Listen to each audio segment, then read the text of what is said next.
ஆண்டவருக்குள் பிரியமான சகோதர சகோதரிகளே, பட்டுக்கோட்டை வீரக்குறிச்சி புனித அந்தோணியார் திருத்தலத்திலிருந்து இந்த நாளினுடைய இறை சிந்தனையோடு உங்களை சந்திப்பதில் பெரும் மகிழ்ச்சி அடைகிறோம். அன்புக்குரிய பிள்ளைகளே, மீண்டுமாய் இந்த ஆண்டினுடைய ஒரு இறுதி கட்டத்திலே இருந்து கொண்டு ஆண்டவரை நாம் துதிக்கிறோம். இந்த இறை செய்தியை கேட்கிறோம். ஒரு புதிய ஆண்டுக்கான ஒரு எதிர்பார்ப்போடு நாம் காத்திருக்கிற ஒரு கடைசி தருணங்கள். எல்லோருடைய மனதிலேயும் அந்த ஒரு நிறைவு என்பது ஒரு உள்ளத்திலே ஒரு பூரிப்போடு கூட இருக்கக்கூடிய ஒரு காரியம்.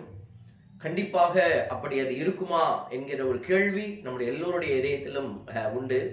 ஏன்னா கடந்து வந்த பாதைகளை பார்க்கிற பொழுது பல கஷ்டங்கள், பல துன்பங்கள், பல வலிகள், வேதனைகள், இப்படி பலவிதமான விரும்பத்தக்காத காரியத்தின் வழியாக நாம் காயப்பட்ட அந்த உணர்வுகளோடு நின்று கொண்டிருப்போம். ஒரு மனிதனுடைய உணர்வுகளை நாம் பார்க்கிற போது சாதாரணமாக நன்மையை விட தீமைகள், மகிழ்ச்சியை விட நம் வாழ்க்கையில் ஏற்பட்ட வலிகளும் துன்பங்களும் தான் அதிகமாக உணரப்படுகிறது. ஒரு 100 பேர் நம்மளோட பேசிக்கிட்டே இருப்பாங்க. ஆனால் ஒருத்தர் நம்ம மீது காழ்ப்புணர்வு கொண்டு சண்டை போட்டுட்டாங்கன்னாக்க, அல்லது ஏதோ ஒரு பிரச்சனையில் அவங்க எதிர்த்து நின்றுட்டாங்கன்னா, அந்த 100 பேர் நமக்கு சார்பாக இருப்பதை இந்த உள்ளம் சிந்திப்பதில்லை. அந்த ஒருவர் நமக்கு எதிராக நிற்பதை தான் சிந்தித்து நாம் ராத்திரி பூரா என்ன செய்கிறோம், தூங்காம அந்த ஒரு நபர் பேசியதை குறித்தே கவலைப்படுகிறோம். இதுதான் மனிதனுடைய இயல்பாகவே மாறி போயிருக்கிறது. என் அன்பு தேவ பிள்ளைகளே, இந்த ஆண்டிலே கூட எவ்வளவோ காரியங்கள் நம்முடைய வாழ்க்கையில நடந்திருக்கிறது. அதுல பாத்தீங்கன்னா ஒரு நான் சொன்னது போல அதிகப்படியான அளவு நன்மைகள் நடந்திருக்கிறது. நம்ம வெளியில போனோம், உள்ள வந்தோம், கடவுள் நம்மளை எல்லா விதத்திலும் பாதுகாத்தாரு. நம்மளுடைய காரியங்கள் தொய்ந்து போகாதபடிக்கு ஆண்டவர் பார்த்து கொண்டாரு. ஆண்டவர் எல்லா இடத்துல இரக்கத்தை வைத்தாரு. இப்படி எல்லா அடையாளங்களையும் ஆண்டவர் அன்புக்குரிய, இரக்கத்திற்குரிய, உங்களுடைய வளர்ச்சிக்குரிய அடையாளங்களை எல்லாம் வச்சிருக்கிறாரு. ஆனால் ஒரு சில இடத்துல நாம தோற்று போயிருப்போம். ஒரு சில இடங்களிலே வலி நிறைந்த ஒரு சூழல் இருந்திருக்கலாம். இன்னைக்கு மனசு அந்த வலியைத்தான் உயர்த்தி பிடித்து கொண்டிருக்கும், தோல்வியைத்தான் உயர்த்தி பிடித்து கொண்டிருக்கும்.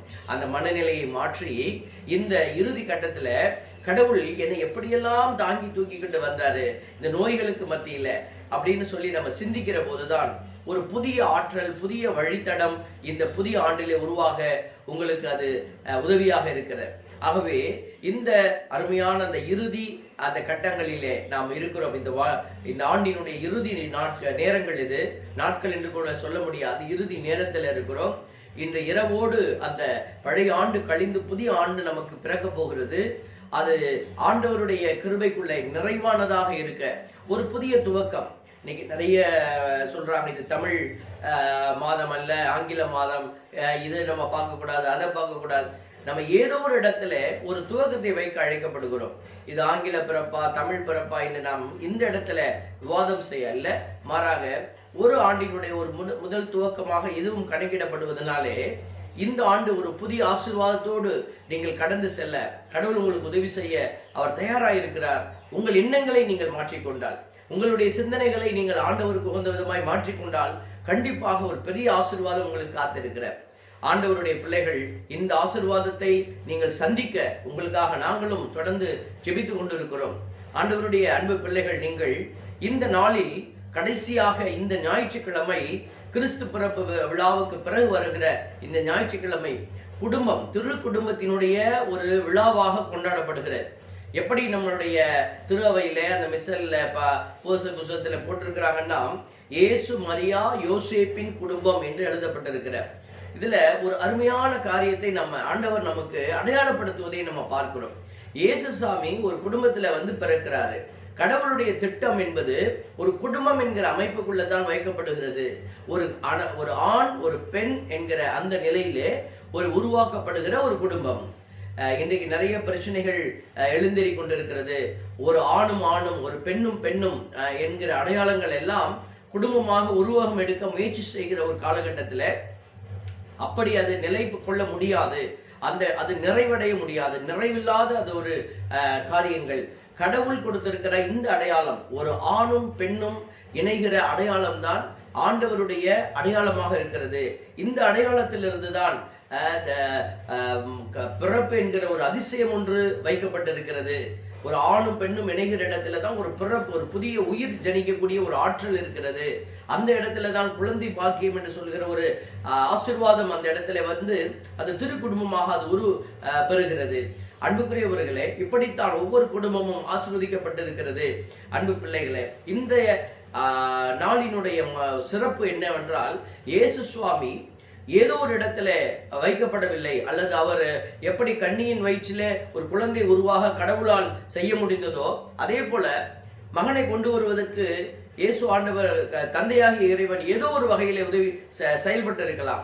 ஏதோ ஒரு அமானுஷ்யத்தை அவர் பயன்படுத்தி இருக்கலாம், அல்லது விண்ணகத்திலிருந்து மகனை அப்படியே இறக்கி இருக்கலாம். வானதூதர்கள் வந்து இவர் எப்படி பிறந்தார் என்று தெரியாமல் ஆலயத்தில் விட்டு போயிருக்கலாம். இப்படி பல்வேறு விதமான வழிகள் இருந்தா கூட கடவுள் தெரிந்தெடுத்த ஒரு வழி குடும்பம் என்கிற ஒரு வழி.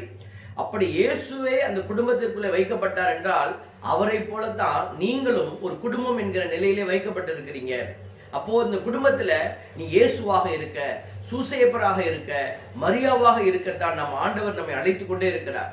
இந்த அழைப்பை உணர மறுக்கிற பிள்ளைகள், இந்த அழைப்பை உணர முடியாத பிள்ளைகள் தான் என்ன செய்யறாங்க? குடும்பத்தை சீர்குலைத்து அந்த குடும்பத்தின் அடையாளத்தை மாற்றுகிறாங்க. இரண்டு விதமான போராட்டங்கள் நடந்து கொண்டிருக்கிறது பிள்ளைகளே. குடும்பம் என்கிற ஒரு அமைப்பை கடவுள் விரும்பினார் என்பதற்கு நமக்கு ஒரு அடையாளமே என்னன்னா, ஆண்டவர் ஆணும் பெண்ணுமாக மனிதர்களை படைத்தார். ஒரு சில பேர் கேட்கலாம், எங்கே இந்த கடவுள் இந்த குடும்பத்தை உருவாக்கினார் என்று எழுதப்பட்டிருக்கிறது அப்படின்னு. பைபிள்ல நிறைய இடத்துல இருக்கிறது. அது நேரடியாக இந்த குடும்பத்தை பற்றி பெருசா கடவுள் பேசல. ஆனா கடவுள் படைத்த பொழுது, மனிதனை படைத்த பொழுதே ஆணும் பெண்ணுமாக படைத்தார் என்கிற அந்த அடையாளத்தை நீங்கள் ஆழ்ந்து சிந்தித்து பார்த்தால் உங்களுக்கு தெரியும், கடவுள் அதற்குள்ளே குடும்பம் என்கிற ஒரு ஆசீர்வாதத்தை தான் அவர் உள்ளத்திலே வைத்து சிந்தித்து தான் இந்த அடையாளத்தை வைத்திருக்கிறார்.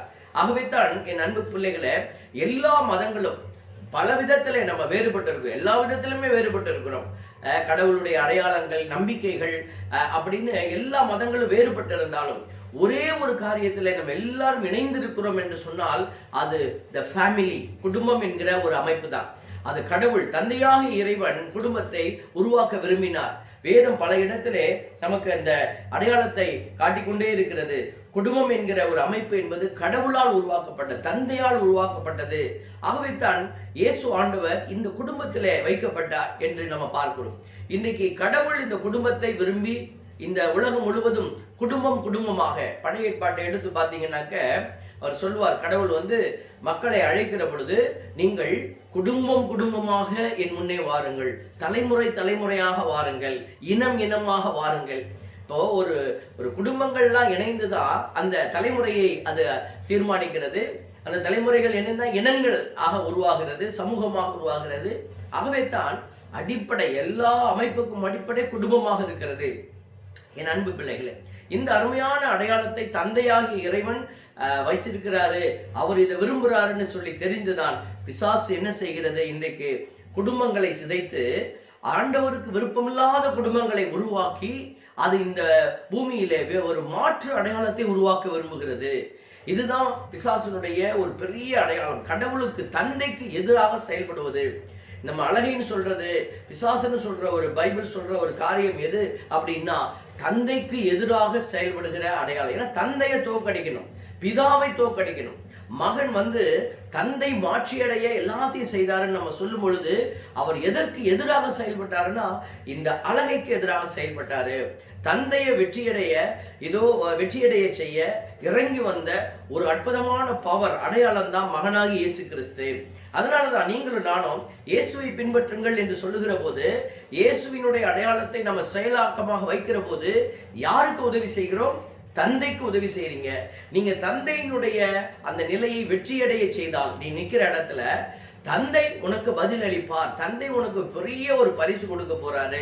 ஏன்னா அவரை மாட்சிப்படுத்தியவர்களை நானும் மாட்சிப்படுத்துவேன்னு சொல்லிதான் தந்தை மகனை மாட்சிப்படுத்தி இருக்கிறாரு. இன்னைக்கு அந்தோனியார் எடுத்துக்கொள்ளுங்க. அந்தோனியார் வாழ்ந்த பொழுது அவர் என்ன செய்தாரு? இயேசுவை பின்பற்றினாரு, இயேசுவின் வழியை பின்பற்றினாரு, இயேசுவை இந்த உலகத்தில் அடையாளப்படுத்தினாரு, தன் வாழ்க்கையில இயேசுவாகவே மாறினாரு, தன்னை ஒடுக்கினாரு, தந்தைக்கு மாட்சி அளித்தாரு. இந்த உலகத்தினுடைய அடையாளத்தை எல்லாம் உதறி தள்ளிட்டு தந்தைக்கு மாட்சி அளித்ததுனால தந்தை அவருக்கு மாட்சி அளித்துக் கொண்டிருக்கிறார். இன்றைக்கும் அநேக அற்புதங்கள் புனிதர் அந்தோனியார் வழியாக இன்னும் மற்ற புனிதர்கள் வழியாக நடக்கிறது என்று சொன்னால் அது உண்மை. காரணம், அவர்கள் இந்த உலகத்திலே வாழ்ந்த பொழுது மகனாகிய இயேசு கிறிஸ்து வழியாக தந்தையை மாட்சிப்படுத்தினார்கள். என் அன்பு பிள்ளைகளே, இதுதான் இந்த உலகத்திலே நடந்து கொண்டிருக்கிற ஒரு அறிய முடியாத மறைபொருள் என்று நம்ம சொல்லுகிறோம். இந்த மறைபொருள் விளக்கப்பட்டிருக்கிறது, வெளிப்படுத்தப்பட்டாயிற்று. அப்போ நீங்களும் நானும் ஒரு குடும்பம் என்கிற அமைப்பை வெற்றியடைய செய்கிற போது தந்தையை நீங்கள் வெற்றியடைய செய்கிறீர்கள். ஆகவே தான் தந்தை இந்த குடும்பங்களை பாதுகாக்கிற பிள்ளைகளை பாதுகாக்கிறார். குடும்பங்களுக்கு தன்னை இழந்து போகிற பிள்ளைகளை அவர் நிறைவாக்குகிறார்.